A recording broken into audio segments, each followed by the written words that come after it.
So ayan guys, kagising ko lang.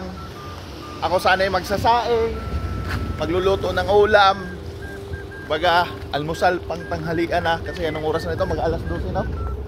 Ngayon, ito kasama ko, nagtrabaho kasi ito sa manager to sa Boss Coffee.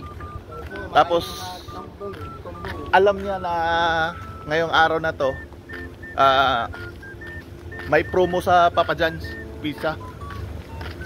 Kumbaga kung may card ka sa CBQ, Commercial Bank, pwede kang mag-order ng large pizza. Isa lang ba?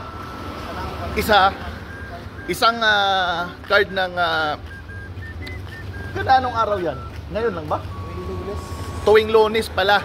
Every Monday daw dito sa Katarian ha. Every Monday kung naka CBQ card ka, pwede kang makapag-order ng pizza with the amount of 1 real only. Kaya let's go. Papunta tayo ng pizza. Order tayo. Di na tayo saing ng kanin. Amerikano tayo ngayon. Amerikano ba yan? Pangit-pangit naman. So ayun, naglalakad na kami. Papunta kami ng pizza kasi walking distance lang sa bahay namin. So ayun, kasama ko, manager ng Boss Coffee, pero hindi marunong manglibre. So ayun. Kaya let's go. Yun, malapit na tayo sa Pizza Hotdog. Pizza Hotdog tuloy. Papa John's Pizza. Ayaw. Ang daming tao kaya pala.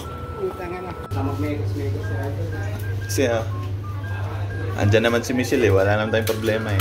Michelle Marshall, ang kalahi ni Yumer Marshall. Kita mo naman ng ngiti ni Michelle pag isang dine-in, isang takeaway. Dalawa ko, pwede. Oo. Isa lang ba? One for me, yes. Okay. Isa lang daw. Sige kayo. Dito na akong babayan. Gusto ko sa'yo magbabayan.